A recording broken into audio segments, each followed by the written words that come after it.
Ya, kita akan melihat Wahyu pasalnya yang keempat, ayat 1 sampai ayat yang ke-11.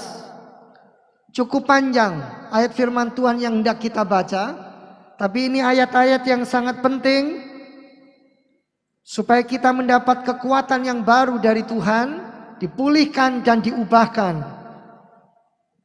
Bagaimana dari menderita kita bisa tetap melihat sebuah pengharapan yang besar. Yang lalu kita belajar bagaimana dari meragukan Tuhan sampai memiliki pengharapan. Dari merasa mendapat penghukuman sampai melihat pengharapan yang besar. Dan pagi ini dari penderitaan kepada pengharapan. Karena di belahan dunia ini, dengan adanya dan ditemukannya temuan-temuan yang baru di dalam hal-hal yang menyakitkan dan membuat orang susah, itu hari-hari ini lebih sering menghiasi media sosial, lebih sering kita dengar dan membuat banyak orang menjadi ketakutan. Tapi saya akan menyampaikan apa sebenarnya maksud dan rencana Tuhan di balik semua yang diizinkan terjadi di muka bumi ini. Mari kita lihat Wahyu pasal yang keempat, ayat yang pertama sampai yang ke-11.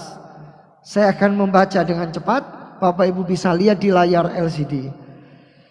Kemudian daripada itu aku melihat sesungguhnya sebuah pintu terbuka di sorga, dan suara yang dahulu yang telah kudengar berkata kepadaku seperti bunyi sangkakala, katanya, naiklah kemari dan aku akan menunjukkan kepadamu apa yang harus terjadi sesudah ini. Segera aku dikuasai oleh Roh, dan lihatlah sebuah takhta terdiri di sorga, dan di takhta itu duduk seorang. Dan dia yang duduk di takhta itu nampaknya bagaikan permata yaspis dan permata sardis. Dan suatu pelangi melingkungi takhta itu gilang gemilang bagaikan samrud rupanya. Ayat yang keempat, dan sekeliling takhta itu ada 24 takhta. Dan di takhta-takhta itu duduk 24 tua-tua yang memakai pakaian putih dan mahkota emas di kepala mereka. Dan dari takhta itu keluar kilat dan bunyi guru yang menderu, dan 7 obor menyala-nyala di hadapan takhta itu. Itulah ketujuh roh Allah.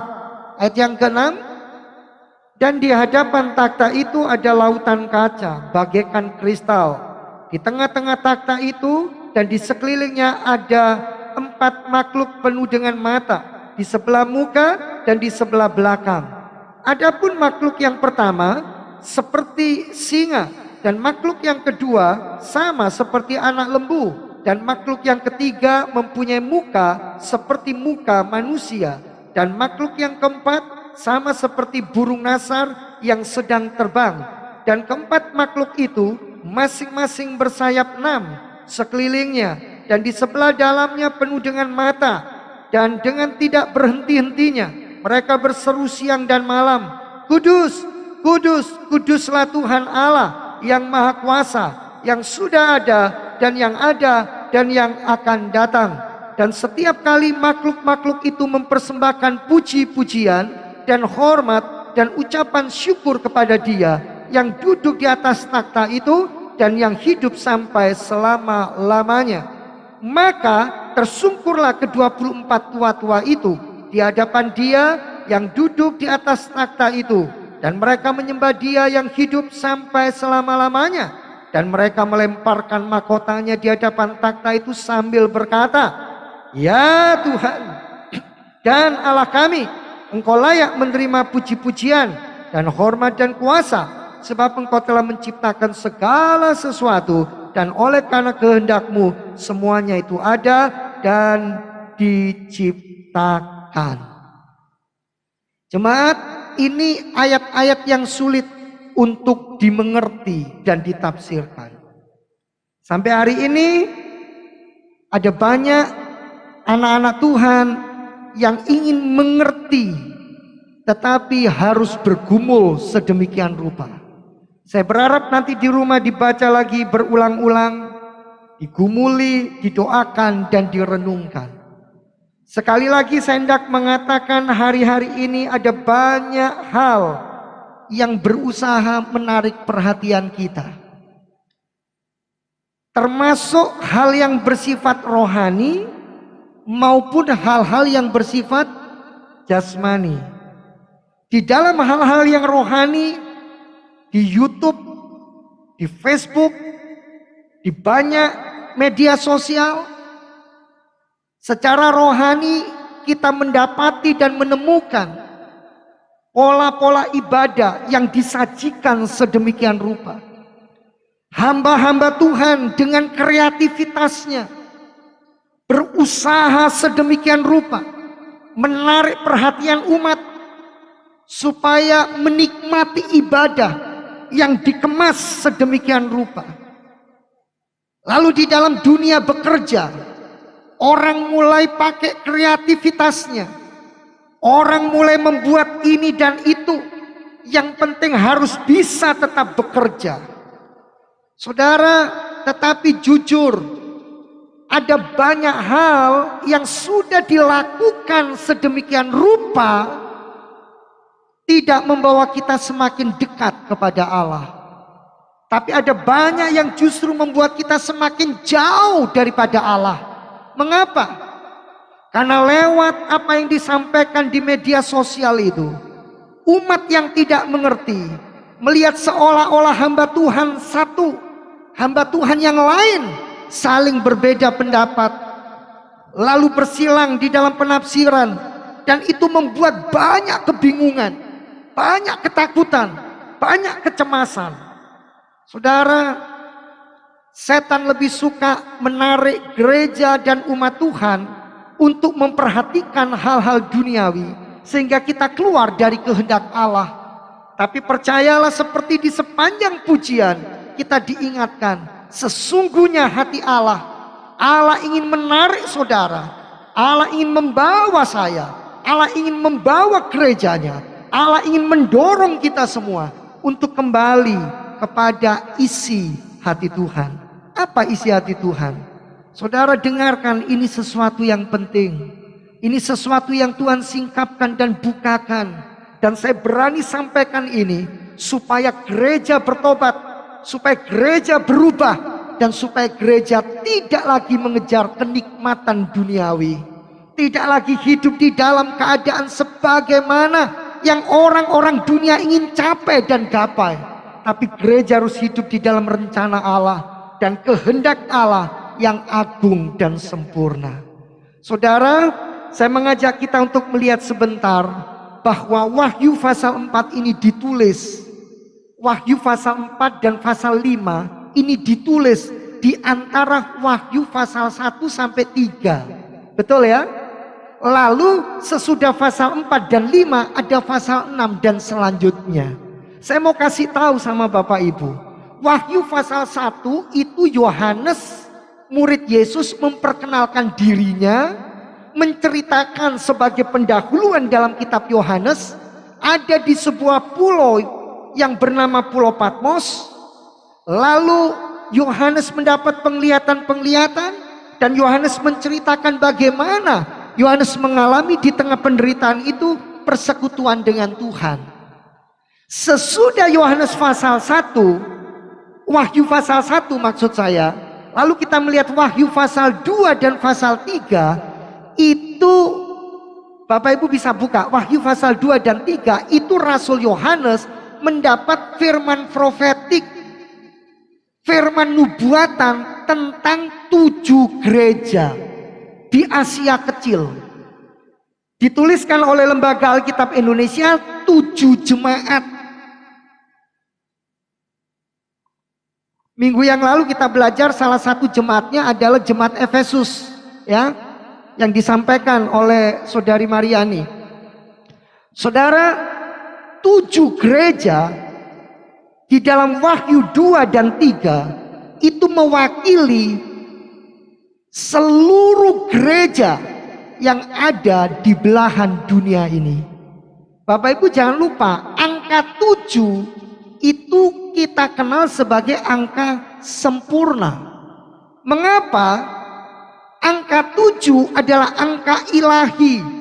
6 hari Tuhan bekerja, hari ketujuh Tuhan beristirahat.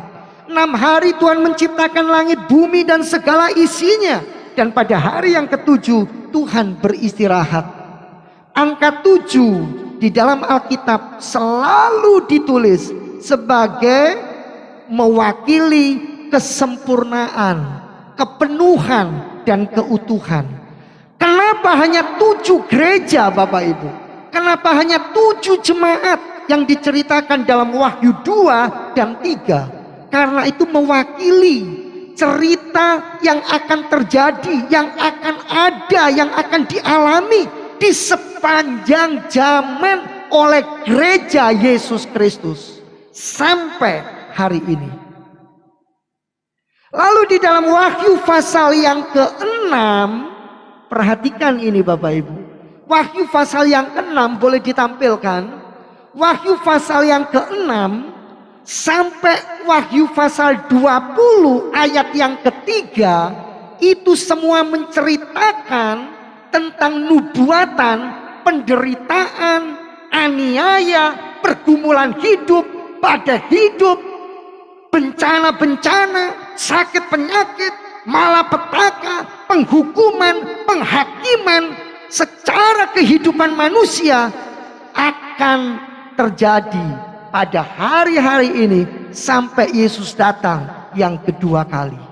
Itu ada di dalam pasal 6. Kalau kita lihat ketika meterai pertama dibuka, lalu ayat berikutnya meterai kedua dibuka, lalu ayat yang berikutnya meterai ketiga dibuka, penderitaan demi penderitaan akan terjadi. Saudara, kalau kita akan lihat sebagai contoh, coba kita buka saja Wahyu 6 ayat 4. Karena terlalu banyak ayatnya, kita lihat sekilas ya. Wahyu 6 ayat 4 disebutkan di sana, dan majulah seekor kuda lain, seekor kuda merah padam, dan orang yang menungganginya dikaruniakan kuasa untuk mengambil damai sejahtera dari atas bumi. Hari ini saudara, hari ini dan hari-hari yang akan datang, kita sedang melihat dan menyaksikan banyak orang yang kehilangan damai sejahtera. Dikatakan, majulah seekor kuda lain, seekor kuda merah padam, dan orang yang menungganginya dikaruniakan kuasa untuk mengambil damai sejahtera dari atas bumi, sehingga mereka saling membunuh, dan kepadanya dikaruniakan sebilah pedang yang besar. Hari ini kita lihat saudara, secara rohani pun ada banyak gereja yang berpikir, gereja lain boleh tutup, gereja saya harus buka. Bila perlu seperti itu. Ini tidak semua, tapi banyak yang berpikir seperti itu. Bila perlu, semua orang percaya tidak datang ke gereja sana, tapi gereja sini. Damai sejahtera Allah hilang di antara hidup manusia. Coba kita lihat contoh lain. Sekarang ayat 15 sampai 16. Wahyu 6 ayat 15 sampai 16. Ini keberadaan yang akan terjadi hari-hari ini. Dan Tuhan sudah menubuatkan semua itu. Lihat ayat 15 sampai 16 ya. Dan raja-raja di bumi, pembesar-pembesar, serta perwira-perwira, orang-orang kaya, orang-orang berkuasa, dan semua budak serta orang merdeka bersembunyi ke dalam gua-gua dan celah-celah batu, karang di gunung.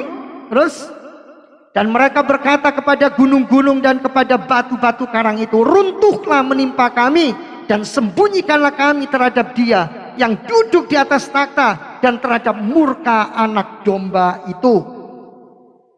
Ini akan terjadi saudara. Dan hari-hari ini karena masalah ekonomi, karena masalah kesehatan, karena masalah status, karena masalah kehidupan pernikahan, ada banyak orang yang ingin mati saja. Untuk apa saya hidup kalau seperti ini? Untuk apa kita akan melihat masa depan yang suram?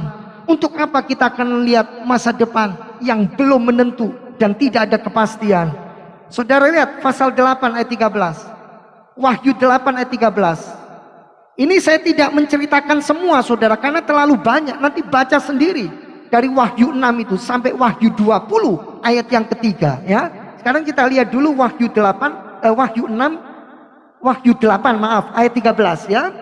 Lalu aku mendengar seekor burung nasar terbang di tengah langit dan berkata dengan suara nyaring, celaka, celakalah mereka yang diam di atas bumi, oleh karena bunyi sangkakala ketiga malaikat lain yang masih akan meniup sangkakalanya. Ada 7 meterai, tapi ada 7 sangkakala, nanti ada 7 cawan murka Allah atau 7 bokor Allah.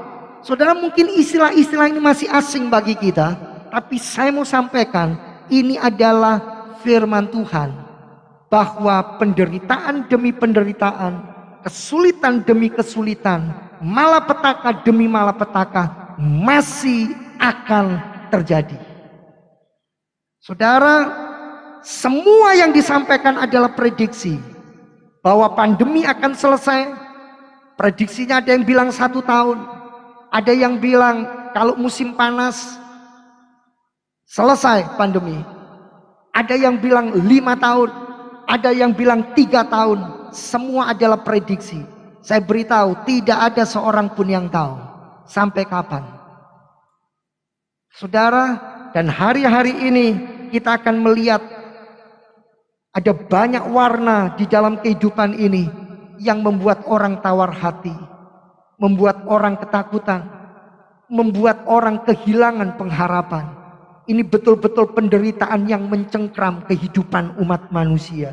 Tapi pagi ini saya hendak menyampaikan bagaimana caranya supaya kita dari penderitaan hidup bisa memandang dan memiliki pengharapan di dalam Kristus. Apa ya bisa? Apa ya mungkin? Percayalah, Allah yang kita sembah, Allah yang Maha Kuasa. Saudara, kalau di sini dikatakan oleh malaikat ini, diteriakkan dan diserukan, celaka, celaka, celaka. Kenapa harus diulang 3 kali? Angka 3 juga angka ilahi. Angka 3 juga angka yang menggambarkan kekudusan Allah. Karena Allah itu Tritunggal. Saudara, kenapa Allah disebut Tritunggal? Bukan Allah itu ada 3. Saya tidak mau menyembah Allah kalau Allah itu ada 3. Allah itu 1, tapi 3 pribadi. Loh, kenapa bisa begitu? Itu yang sulit untuk kita mengerti. Saudara, bayangkan kalau Allah cuma 1 dalam pengertian tunggal, lalu dibilang Allah Maha Kasih. Siapa objek kasihnya? Pada waktu di dalam kekekalan, sebelum manusia diciptakan, saya tidak akan menyembah Allah yang kayak begitu. Itu namanya Allah yang egois, Allah yang tidak bisa membuktikan kasihnya. Tapi Allah kita adalah Allah Tritunggal. Jadi angka 3 di sini menggambarkan bahwa akan ada sebuah kepenuhan, sebuah kegenapan, sebuah keutuhan, sebuah kesempurnaan, celaka yang akan menimpa seluruh bumi. Saudara, berikutnya kita lihat sebagai contoh pasal 18, Wahyu 18 ayat 1 sampai 5. Saya tidak mungkin menceritakan semua detailnya penderitaan ini. Saya tidak mungkin menceritakan semua. Saya hanya mengambil beberapa contoh. Bapak Ibu bisa baca sendiri di rumah. Wahyu pasal 6 nanti sampai 20 ayat 3. Sekarang kita lihat Wahyu 18 ayat 1 sampai yang kelima. Kemudian daripada itu aku melihat seorang malaikat lain turun dari sorga, yang mempunyai kekuasaan besar, dan bumi menjadi terang oleh kemuliaannya. Dan ia berseru dengan suara yang kuat, katanya, sudah rubuh Babel, kota besar itu. Dan ia telah menjadi tempat kediaman roh-roh jahat, dan tempat bersembunyi semua roh najis, dan tempat bersembunyi segala burung yang najis dan yang dibenci.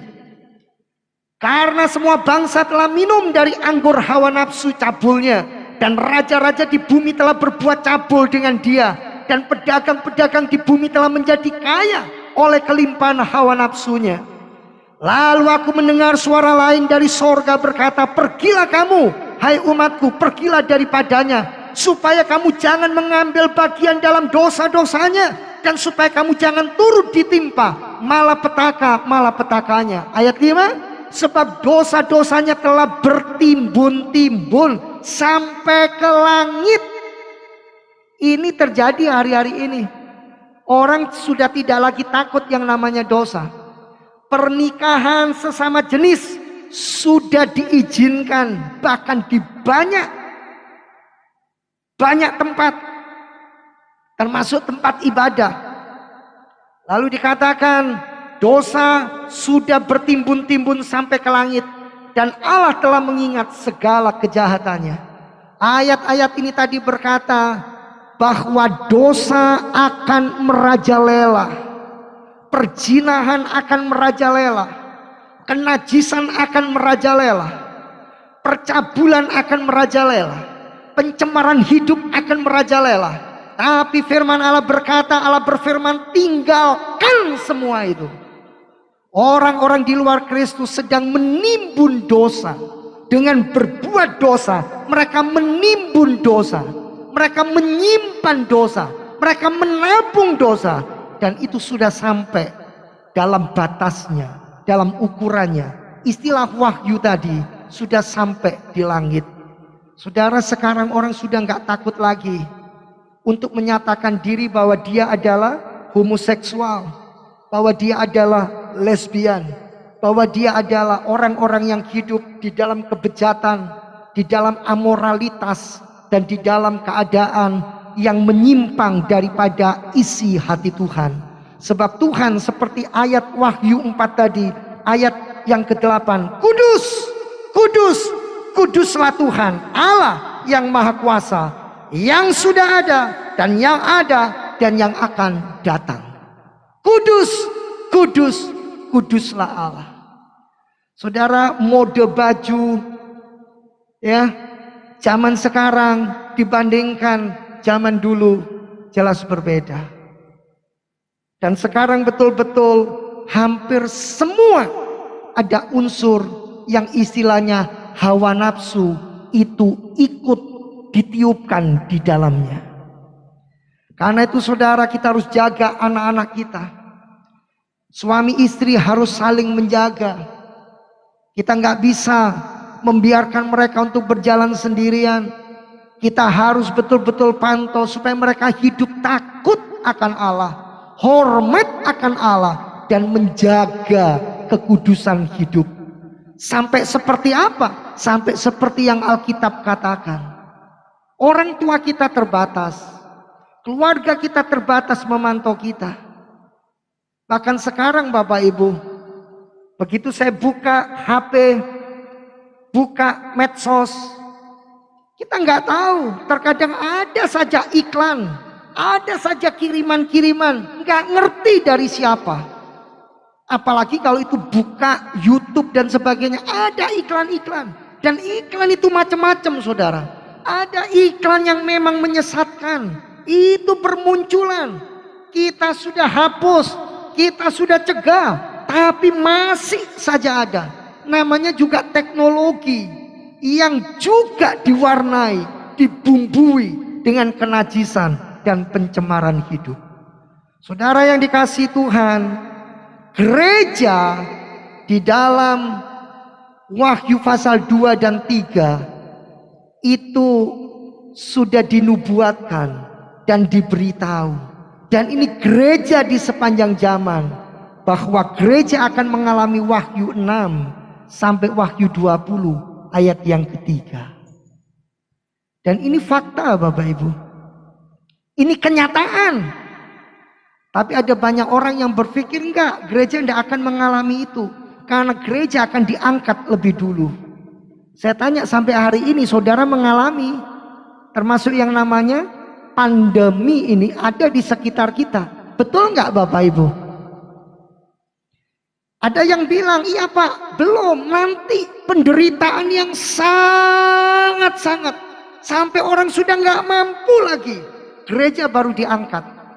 Bagi yang percaya pre-tribulation, mereka akan berkata sampai detik penderitaan paling berat akan diangkat. Tapi yang percaya mid-tribulation, mereka berpikir ya di tengah-tengah penderitaan, di tengah-tengah aniaya, Tuhan akan berperkara dan mengangkat kita. Tapi ada juga yang berpikir dan berkata, tidak bisa. Bahkan sampai akhir penderitaan, baru Tuhan akan membawa dan mengangkat gerejanya. Saudara, saya tidak mau membahas 3 pandangan ini. Tapi yang saya bahas sekarang adalah, yang saya temukan adalah, di antara pasal 2 dan 3 yang membahas kehidupan gereja, lalu pasal 6 sampai pasal 20 ya, ayat 3, Karena berikutnya berbicara tentang hal yang lain, yaitu keilahian Allah, yaitu takhta sorgawi yang berhubungan dengan hari-hari akhir di mana Yesus datang yang kedua kali, kerajaan 1000 tahun, Yerusalem baru. Maka ada pasal 4 dan pasal 5. Artinya begini, kalau Bapak Ibu mengikuti saya dari awal, sekarang akan tahu tujuan saya apa. Kalau setan tujuannya menarik gereja keluar dari rencana Allah. Tapi saya ingin, dan saya percaya Roh Kudus ingin, kita ditarik masuk kepada kebenaran yang sebenarnya. Yaitu apa? Pasal 4 dan pasal 5. Di antara pasal 2 dan 3, pasal 6 sampai 20 ayat 3, ada pasal 4 dan 5. Ini yang harus menjadi perhatian kita. Apa itu Bapak Ibu? Gereja diingatkan sekalipun ada aniaya, sekalipun ada perang, ada bencana, ada penyakit, ada penghukuman, ada penghakiman, ada berbagai macam badai kehidupan. Lihat ayat 4 dan ayat 5. Pasal 4 dan pasal 5 ini harus menjadi fokus kita. Ini harus menjadi bagian kita yang paling kita perhatikan. Bukan pasal 6-nya, bukan pasal 7-nya, bukan pasal 8-nya. Karena itu sudah dinubuatkan. Tetapi yang penting Bapak Ibu dan saya menyikapi semuanya dan mengubah penderitaan menjadi pengharapan dengan lihat pasal 4. Ada apa di pasal 4? Lihat ayat 1.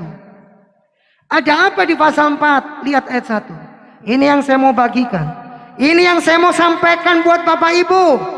Di antara masa gereja dan keadaan yang terjadi di akhir zaman, maka Wahyu 4 dan Wahyu 5 harus menjadi fokus kita.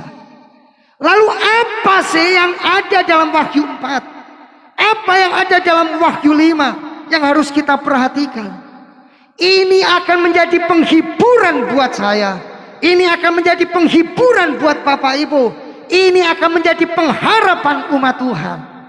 Kalau Bapak Ibu ingin mengubah penderitaan hidupmu menjadi hidup berpengharapan, lihat pasal 4 ayat 1. Dikatakan, kemudian daripada itu aku melihat sesungguhnya sebuah pintu terbuka di sorga, dan suara yang dahulu yang telah kudengar berkata kepadaku seperti bunyi sangkakala. Katanya, naiklah kemari dan aku akan menunjukkan kepadamu apa yang harus terjadi sesudah ini. Apa artinya ini? Saudara sedang melihat dunia ini kacau. Saudara sedang melihat gempa ada di mana-mana. Saudara melihat penderitaan terjadi. Banyak orang hidup di dalam ketakutan dan kecemasan. Tapi Tuhan berkata, hai gereja Tuhan, gereja di sepanjang zaman, gereja di sepanjang abad, di samping kau melihat penderitaan pasal 6 sampai 20, lihat pasal 4, pandang dan arahkan matamu melihat sorga. Amin. Pandang dan lihat sorga itu berarti lihat Yesus yang Maha Kuasa, Allah yang punya langit bumi dan segala isinya. Dan ketika saudara melihat sorga, saudara akan melihat pintu dibukakan. Saya mau beritahu Bapak Ibu, sebuah pintu terbuka itu berarti saudara akan melihat rahasia-rahasia di masa depan yang Tuhan akan lakukan.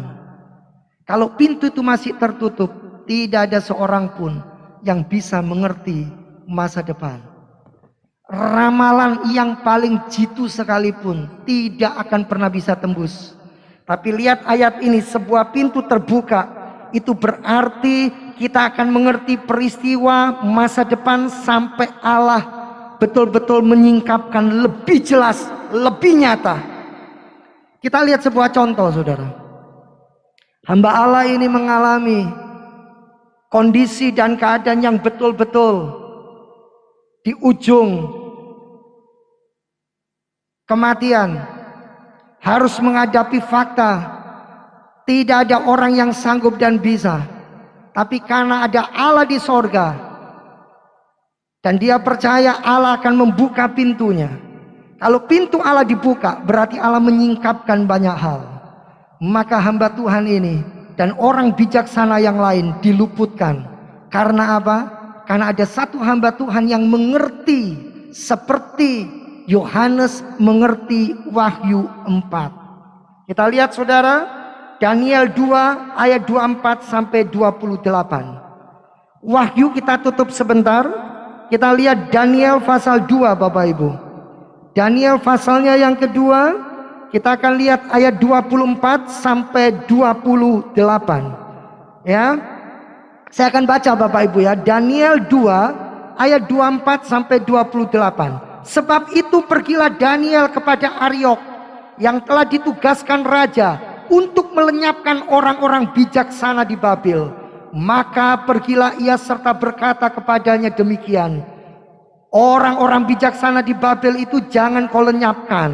Bawalah aku menghadap raja, maka aku akan memberitahukan kepada raja makna itu. Ariok segera membawa Daniel menghadap raja, serta berkata kepada raja demikian.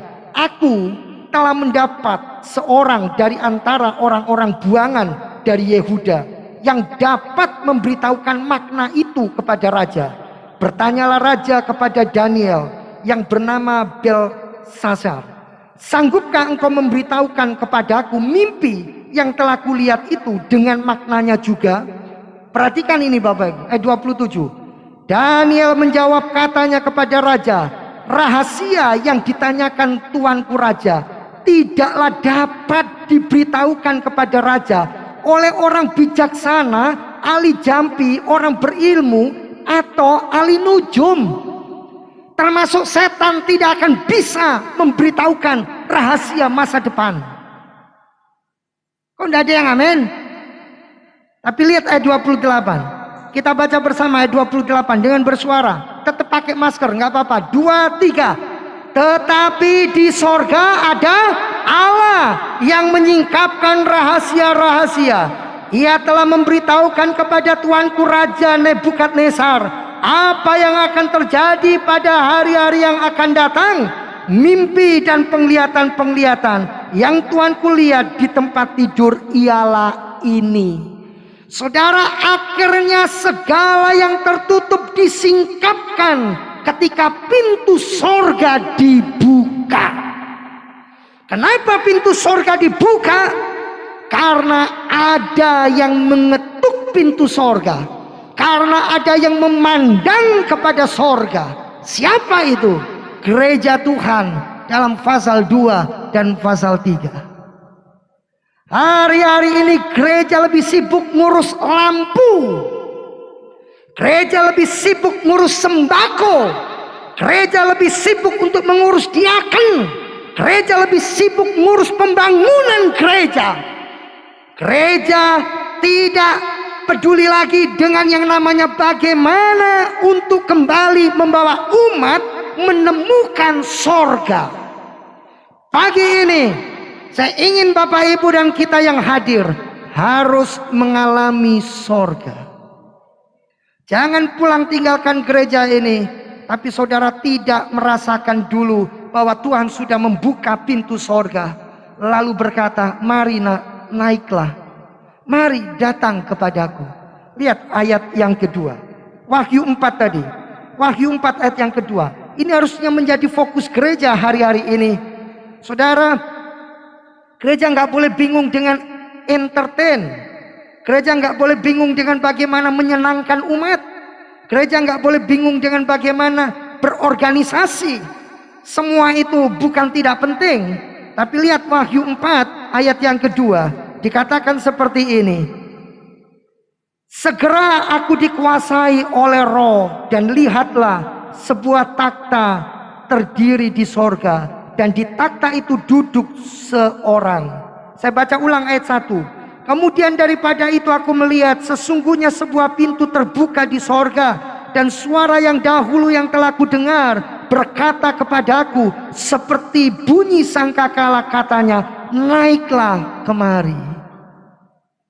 Naiklah kemari dan aku akan menunjukkan kepadamu apa yang harus terjadi sesudah ini. Segera aku dikuasai oleh roh dan melihat takhta Allah. Gak ada persiapan lain, saudara. Persiapan lain itu bukan baju yang bagus, dasi yang mahal, ya, rambut yang dicat, terus tas yang baru, Alkitab yang gak pernah dibaca. Persiapannya bukan itu, tapi persiapannya adalah dikuasai oleh Roh Kudus. Artinya apa? Sepenuhnya di dalam pengaruh keilahian Tuhan. Coba kita buka sebentar 2 Korintus 12. 2 Korintus 12. Ada seorang rasul. Rasul ini sangat rendah hati. Dia sampai berkata seolah-olah bukan dia yang mengalami dan menerima itu, tapi sesungguhnya adalah dia. Dan hari ini kita akan menemukan ada banyak orang yang lebih belajar seperti orang ini. Harus rendah hati, ya. Kita lihat 2 Korintus 12, Bapak Ibu. 2 Korintus 12. 2 Korintus 12. 2 Korintus 12 ayat 1 sampai 4. 2 Korintus 12 ayat 1 sampai 4. Hari-hari ini gereja cuma sibuk mikir bagaimana besok.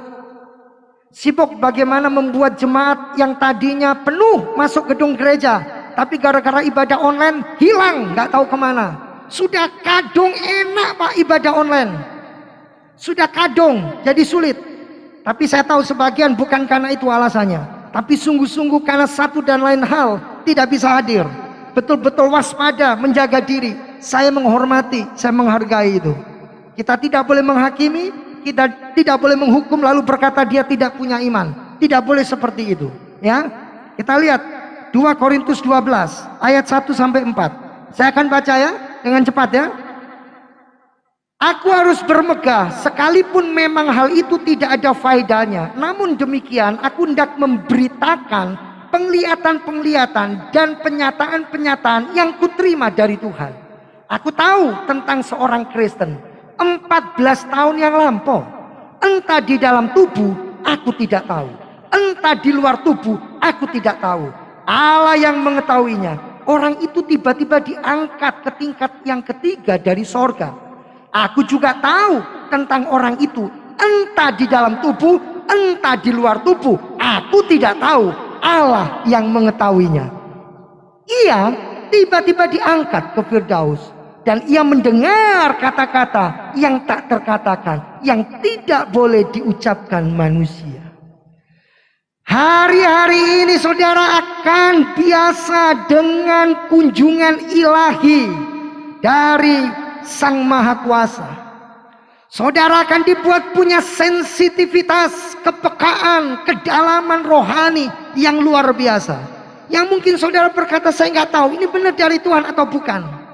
Tapi kalau saudara hidup taat, saudara hidup kudus, saudara benar dalam firman Allah, itu dari Tuhan. Jadi Bapak Ibu punya penderitaan apa? Bapak Ibu sedang mengalami apa? Percayalah. Jangan fokus kepada penderitaan, jangan fokus kepada badai hidup. Tapi ini Wahyu 4 ayat 1 sampai ayat yang ke-11 tadi. Ada banyak hal saudara yang bisa dibahas di sana. Tapi saya hanya bahas ayat 1 dan ayat yang kedua. Ini adalah penghiburan yang besar. Bagaimana kita mengubah penderitaan menjadi pengharapan di dalam Kristus. Ketika saya memandang kepada sorga, lalu saya tahu di sorga itu ada siapa. Di sorga ada takhta Allah. Siapa yang duduk di singgasana sorga? Adalah Allah yang maha kuasa, Allah yang hebat, Allah yang ajaib, Allah yang mengendalikan seluruh alam semesta. Dan Allah itu berkata, mari naiklah ke sini. Dengan kekudusan, dengan Roh Kudus akan membawa dan memimpin kita. Kita akan masuk menikmati hadirat Tuhan. Saudara persiapkan hati dan hidupmu. Kita akan menikmati persekutuan di dalam tubuh dan darah Kristus. Percayalah, tidak ada jalan lain kecuali saudara datang kepada Tuhan. Manusia bisa membantu, keluarga bisa menolong. Semua itu tidak boleh menjadi tujuan kita. Tapi sorga yang mulia itu yang harus menjadi tujuan kita. Kita harus memandang kepada Tuhan. Kita harus kembali kepada Tuhan. Kekuatan dan pertolongannya nyata dan sempurna. Di dalam nama Tuhan Yesus Kristus, pada akhir ibadah ini kami mengucap syukur. Kami menerima bahwa keajaiban Tuhan akan terjadi dan mengalir di dalam kehidupan pribadi-pribadi kami. Kami terima dalam nama Tuhan Yesus Kristus. Baik yang ada di rumah, baik kami yang ada di dalam gedung ini, kami menerima dengan iman keajaiban Tuhan yang dijanjikan, kebesaran Tuhan, kemahakuasaan Tuhan dilimpahkan atas kami, atas rumah tangga, atas hidup nikah, atas pekerjaan, atas masa depan, atas keberadaan kami di dalam nama Tuhan Yesus Kristus. Kami menyerahkan persembahan yang anak-anakmu sudah berikan, baik persembahan kasih, persembahan persepuluhan. Tuhan memperhitungkan semua sebagai kebenaran dan memberkati umatmu dengan berlimpah-limpah. Kami menyerahkan bangsa dan negara kami. Berkat Tuhan bagi Bapak Presiden Jokowi, Bapak Kiai Haji Ma'ruf, juga semua staf menteri diberkati dalam nama Tuhan Yesus Kristus.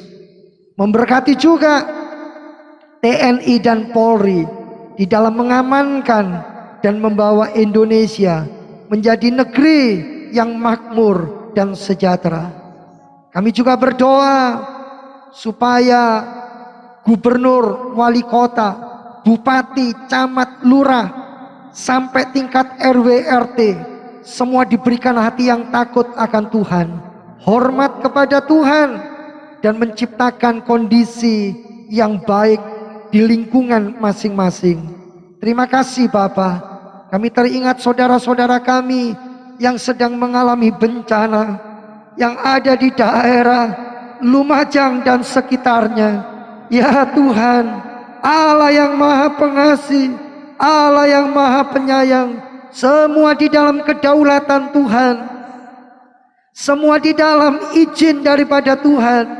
Tapi kami berdoa pagi hari ini, kami menyerahkan saudara-saudara kami yang sedang menderita, yang sedang susah, yang sedang menangis hari-hari ini.